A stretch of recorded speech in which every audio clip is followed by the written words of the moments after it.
everybody, welcome back inside the Stash Report from the Stash Project. This is going to be our December compilation video, and hopefully by the time I find some place that will accept an internet connection good enough to actually upload this, well, it will still be December. For the new folks to the channel, welcome. And we do this once a month at the beginning of the month to let you know what kits to expect for the given month, this being December of 2018. And that's right, folks, this is the last one for 2018 of this genre of video. Of course, we'll be back with them in 2019, but you've wasted an entirely perfectly good year spending your money on things that I tell you about. So with that in mind, we'll go ahead and cover what we have. We have a few things out of round 2. I'm sure there probably will be a Revell kit. There should be at least 1, possibly 3 in December.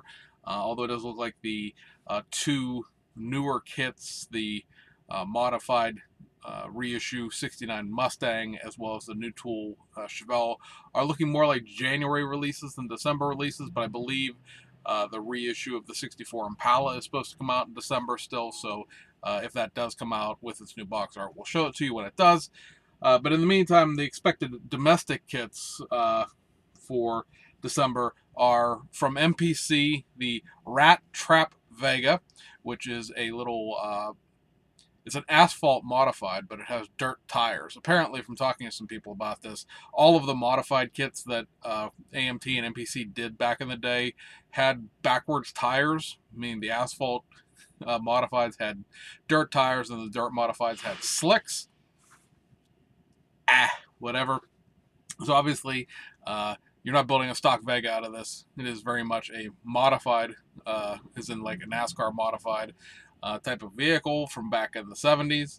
And they're also going to be releasing their first 2 of 3 garage accessory sets. Now, the first 2 will be tools, various like shop equipment, and then one of them will have 2 figures included. The third one is going to have a 4-post or 2-post lift. These garage accessories are pretty much 1/24th scale copies of the old Aurora 1/16th scale garage accessories. It does make for an interesting not so much genre, but time period, meaning that your garage is going to be very 1960s based, due to the fact that, of course, that's when the Aurora tooling is from. If you're trying to build a more modern garage, the Fujimi garage and tool accessory stuff is probably a little bit better of a bet. Even that stuff is 1980s based. There really isn't a modern garage set of equipment available.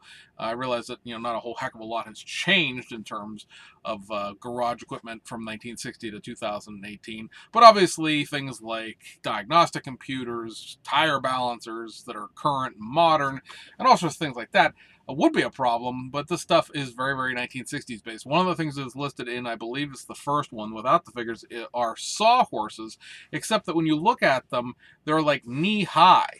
I mean, they'd be the worst sawhorses in the world. You'd have to kneel down to do everything. But for people who remember those old Aurora tool sets, those sawhorses are actually the paint stands that were used to put the funny car body on, which makes sense because if you were to take a giant, 1-to-1 scale fiberglass funny car body and set it on something that is at knee height, the car itself would be at, arm height, and it would be very easy to paint that way. So I think it's very entertaining that they decided to call them sawhorses and not paint stands. But it is what it is. It's new folks, not so much recycling old tooling, because all this stuff is brand new tooling. It's not anything from Fujimi's stuff. It's not anything that has been done in the past, other than the fact that it is patterned from and designed from those old 1/16 scale pieces. But, like I said, it's very period. If you're looking to build like a 1960s, early 1970s garage, this may be the diorama crap that you've always wanted. For anybody else, it's kind of hit or miss. There's some very cool decals included with some of the stuff, some calendars. I think calendars even are dated in the 1960s, like 62, 65, something like that, from my recollection of glancing at the decals and passing. I don't know necessarily that I would buy either of them just for the decal sets per se. I already have the Fujimi Garage and Tool stuff, which I haven't touched, so I don't know that I really would build two garage dioramas, and I haven't built one of them yet. But it's certainly something out there for you, not so much you older folks, but for folks that are looking for that period diorama pieces. It's very cool to have. And this is also their 1/25th scale, if that really matters to you, because obviously the Fujimi stuff is supposed to be 1/24 scale. I would argue if you're patterning something down from 1/16 scale from the 1960s, how in scale was that stuff back then anyway. So it is what it is. But those are pretty much it. That's the end of the year for round 2, and that's pretty much all that's on the sheet for December. Now, there are several kits in January, so they will be coming back with a great deal more things next year, or we're finishing out the end of the year with that. Now, going overseas, there are more releases, of course, in the Japanese realm. One of the main things at this point will be the fact that this is the major month for Aoshima. All of the stuff that they showed off at the All Japan Model and Hobby Show will be coming out this month, as well as some new pieces from Hasegawa and BMAX as well, and Fujimi, come to think of it. But starting over at Tamiya, this got tossed in right after the beginning of the month. It was something that was shown at the Tamiya fair, but was not actually really covered anywhere. And that is the fact that they're going to reissue their Lancia Stratos Turbo, the Group 5 car. I believe last time this thing was reissued was done with the Italia livery that it ran in Group 5. This time it's going to be plated in silver. Yes, the entire body is going to be plated in that matte silver that they use for their sort of brushed aluminum look that they use on a lot of their, what we consider to be chrome trees here in the United States. So that's coming back out. I'm sure you could probably de-plate it if you threw it in some purple pond or something like that to get the plating back off of it. But it's sort of a very odd and interesting thing they chose to do. I don't know if the Lancia is having some sort of 50th anniversary and that's why it's silver. Whatever, but there's that if you're interested in it. Over at Fujimi, you're going to get the 3 releases of the brand new tool Toyota FJ Cruiser. This, of course, is a JDM spec vehicle. It's probably a 2017 year as far as the model year goes. They kept the car, the truck, however you want to look at it, going for another 3 years after they stopped selling it here in the United States. That kit is going to be available either in a 2-tone yellow with a black roof, a 2-tone black, I'm assuming that it's going to have a white roof, and one that is molded entirely in white. Those kits are not pre-paints per se, but they are molded in color. Much like all of the Snap-Type kits have been, they've done recently with the Alford van and the Velfire and things like that. And then they're going to be doing 6 sets of wheels. They are the Racing Heart 15-inch wheels, the 18-inch BBS LMs, the 17-inch RS Watanabes, the 15-inch RS Watanabes, your 15-inch Racing Heart 8-spokes, and your 14-inch SSR Mark IIs. So some just straight wheel sets out of Fujimi. They do this every so often. Looks like they're going to be repackaging them into a new line, kind of like Aoshima has been doing with their kits of the model car and the 2 model car and things like that. Over at BMAX, you're, of course, this month going to get the brand new tool Lancia Delta S4, the full detail kit. Not necessarily the first full detail kit that BMAX has done, because their McLaren MP4 and their Brabham BT52 120th scale F1 cars both had full detail engines, but this will be their first full detail 124 scale kit. That one is going to be replicating the 1986 Monte Carlo Rally and the, of course, famous Martini livery that the Delta S4 ran exclusively, pretty much. And then the other release from BMAX they got sort of tossed on last month is the reissue of their TA64 Toyota Celica, that also a Group B rally car. This one is going to be the 1985 Haspengouw Rally and the 1984 Rally of Oman. Now, the big question we had with this going into it when we announced that last month in one of the last videos that we did was the fact that the Haspengouw Rally has a Belga sponsorship, which is a Belgian Belgish, a Belgian cigarette company. And then, of course, the Oman Rally is a Marlboro livery.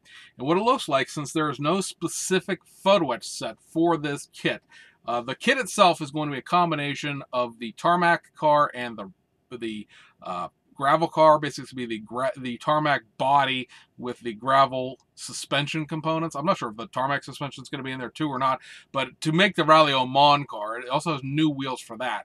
To make the Rally Oman car, you need the tarmac body, which has the driving lights inset into the front fascia and not the actual like bull guard and everything that the Safari Rally version has.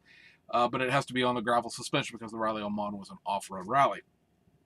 So that what they're going to do with that is Autocolor, which is a decal company that BMAX owns within their portfolio of companies like Nunu Hobby. They're going to do a decal sheet for it that is going to be about $8. It's up for pre-order on Hobby Easy. There's also a version of the kit with the decals if you wanted to go that way. You want to order both at the same time. That will basically have the Belga logos and the Belga wording and the Marlboro wording split up into weird things. We kept calling the decals, and we'll show them to you on another video when the decals come out, is Mr. Alu, because they've split up the word Marlboro into MR and then BO, and then the ARLO is on a different thing, and they're like on different levels. So the beginning of the word's here, the second part of the word's here, and if you look at it, it looks like it says Mr. Alu. I don't understand why splitting the words in half makes them okay. I don't believe it's a licensing issue, like, oh, they couldn't pay for the licensing if they want to, because obviously they're paying for the Martini licensing for the Lancia Delta.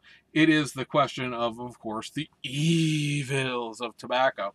And there's a conversation we had just recently online where the irony of this entire situation is that in order to build a Group B rally car, you have to be of a certain age, like my age or older probably, probably at least to 50. I don't know if anybody over 60 is really into that necessarily. It depends on what kind of motorsports you were watching when you were younger, but the Haspengouw was Rally's 1985. The Rally Oman was 1984. I was collectively, 7 and 8 years old when those happened new. My interest in them mostly now is about the whole idea that the Group B rally as a whole seems to be coming into focus to the kit manufacturers. But this tobacco and alcohol livery can't be in the model kits crap started when I was like 12 and 13 years old. So now we've come full circle where I'm an adult wanting to buy a model kit of something from the 1980s when alcohol and tobacco livery was a big thing, and I cannot still to this day because I'm still being protected from myself. Thank you, concerned parents. I don't even know what to tell you about that, other than the fact that I'm sure somebody else will do the decals if you don't want to try to go with the Autocolor ones. I'm sure that probably Taboo will do a set, or somebody else perhaps. I'm seeing at least 2 sets now for people making the HB logos for the BMAX Audi Quattro, which I find extremely hilarious because obviously those decals are available directly through BMAX if you order the photo etch set. I realize not necessarily everybody wants to order the photo etch set or use the photo etch set, but it does come with an antenna that looks a heck of a lot better than the kit itself, as well as the seatbelt material, which of course I know people don't like making seatbelts in the first place. I get that. But like, you're going to pay $9, $10, $12, $15 for these HB logos plus the shipping to get it to you from a foreign country, or you could just pay $22 and get the whole photo etch and the replacement antenna and everything else. There comes a point in time where, you know, where's the value at with just buying the logos? But like I said, with this Celica reissue, there's not going to be a kit-specific set of photo etch. The photo etch they want you to use with this is the Tarmac Rally photo etch, which of course is the Portugal Rally photo etch, so they didn't create, like I said, new ones for this. Over at Hasegawa, you're going to get one new toolkit this month, and that is the brand new Nissan R91CP Group C, almost a rally car, Group C sports car. This would be, you know, two cars basically after the R89C. It is of that livery. It is a curbside. Looks like it has some like transmission parts. that go along with the chassis, so because that part will be visual through the back, but it doesn't have an engine or anything else like that. Very much like all the rest of their Group C kits in the simplification. It's a little more complicated, a little more parts than, say, the Porsche 962C has, but it is of that genre, that spirit, if you will. You glue the dashboard into like the bottom of the body itself rather than like creating an interior tub and things of that nature. You get the modified reissue Nissan 240Z 1972 Monte Carlo Rally kit. That, of course, is the venerable 240Z Rally kit with a bunch of left-hand drive parts added to it, because the Monte Carlo rally car was a left-hand drive, not a right-hand drive the way the Safari Rally was. And that right there, I believe, has a little bit more to do with the nature of who's driving on what side of the road rather than anything else, because the Kenya Rally at the time, back especially in the 1970s, Kenya was British, and so they would be driving on the wrong side of the road there, and so having just not swapping the steering wheel over and leaving it Japanese spec was obviously much easier, and that car would win the the 71 Safari Rally. So 72 Monte Carlo, as far as how it ran, I believe it finished third place, if I remember my facts correctly on that. But if you wanted to ever build a Hasegawa 240Z and wanted to do a left-hand drive version, this is the only way to do it. Obviously, you could kit bash it into their other 432Rs and the other kits that they've done in the past, but they have never offered a left-hand drive dashboard, wipers, and everything else for it prior to this kit. So if you want to build, because Hasegawa is probably the most body accurate 240Z. The Fujimi one does come with a couple of engines, but it really doesn't have like an interior engine. You have to cut the hood out of the kit, and there's no engine bay. It's just the top of the fenders, and there's no like master cylinder. There's no strut towers. It's just the top of the plastic chassis piece. So, for people who are interested in that, keep that in mind. You're going to get very minorly modified reissue Isuzu Gemini JT150 Turbo. This is the 1.5 turbo rather than the other Imsure turbo that we got with the first kit. This has a new steering wheel and a new hood with a new NACA duct on the hood for the induction.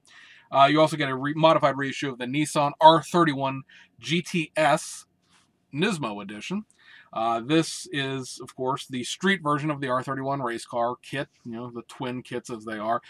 This has new wheels, a new front fascia, new rear fascia, several new interior pieces, several new glass pieces for the new front and rear signals and things like that.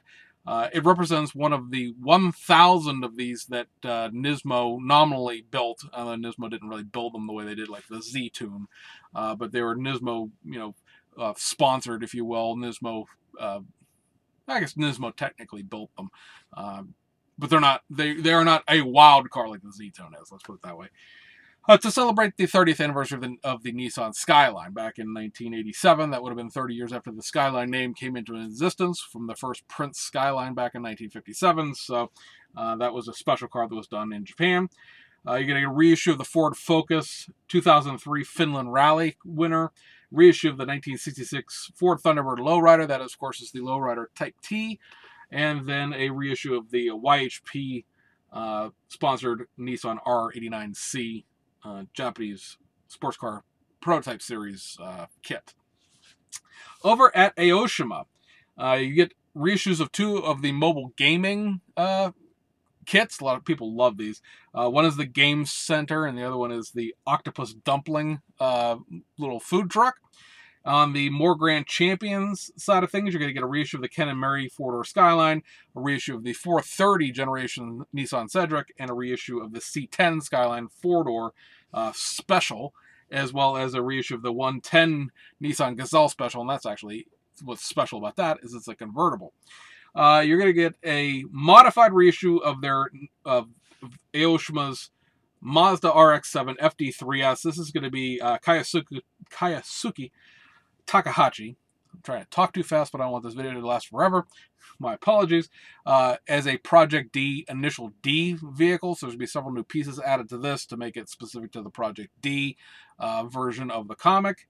I believe actually at that point it was a cartoon. A reissue of the Liberty Works Nissan R35 GTR.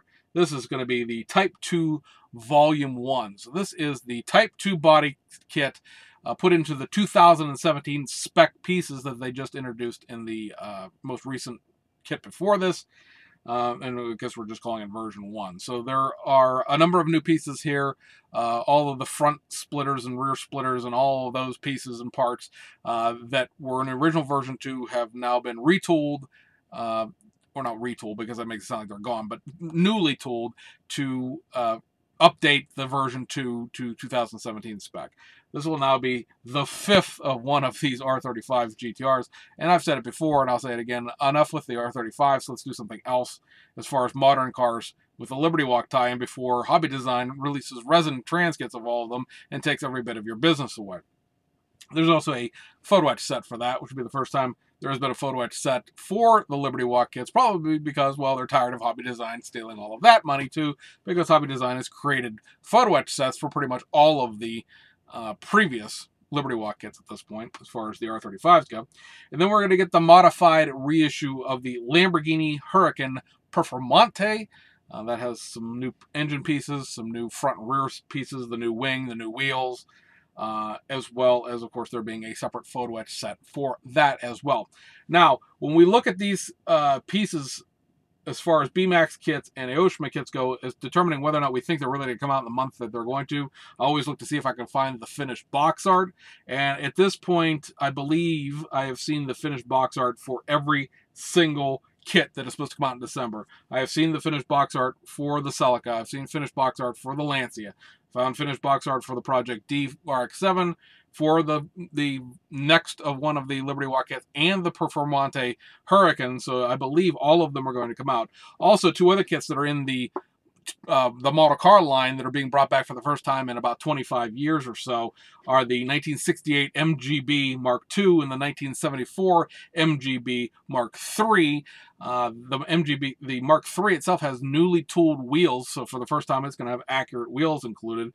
Both those kits still look like they have a little bit of a 4x4 stance to them with the test shots being built and displayed, but the box art is done for those as well. So whether or not they'll actually all make it out with the holidays and everything else like that, obviously Japan doesn't celebrate Christmas quite the same way we do here in the United States, at least not as a whole country. There are, of course, people over there, expat, Americans and just Japanese people who think it's a good idea, but it's not a major, to do. There is, however, a winter break that will take place after Christmas through the New Year. So if these kits don't make it out by the Friday following Christmas, which I believe is the 27th or the 29th, they will probably not come out until the second week of January, just because everybody's going to be closed, not because necessarily there was a delay. So if you're waiting on any of those kits and they don't get fulfilled prior to New Year's, don't panic. I'm not lying. It's just the way the holidays flow over there. And then there's a whole bunch of just straight reissues, as there always are, for Aoshima in terms of just restocking things. So real quick, there are the Mitsubishi Delica Star Wagon, the 2009 GTR Spec V, the 1987 Nissan Cedric, Nissan Gloria Gran Turismo kit, the 1988 Toyota Mark II GX81, the 1980 Mazda Familia, the Toyota 86 Rocket Bunny Enki Edition, the Mitsubishi Evo 10 C West Edition, the 1999 FD3S RX-7 Mazda Speed GTC Concept Kit, the 1998 Toyota Mark II Vertex, the R30 Nissan Skyline Genesis Kit, and the Toyota Trueno AE86 Initial D Volume 1 and Volume 37 kits. Volume 1 is the first kit, builds just pretty much a factory stock Initial D Toyota Trueno. The Volume 37 kit is one we always tell you to get because it has all of the parts from all 3 of the Initial D kits, all of the optional engine parts, all of the optional interior parts, the roll cage, everything. That is always the one you want to go for as far as I'm concerned, because you can build pretty much anything your mind puts your mind to, I should say. In terms of, content there. So that, guys, wraps up this video. Like I said, I hope I can find some place I can upload this where it's not going to wind up being like December 25th on Christmas when I'm releasing this video when I get back home from driving around. So anyway, we hope you enjoyed it. Hope you found it informative, and we'll see you guys on the other side.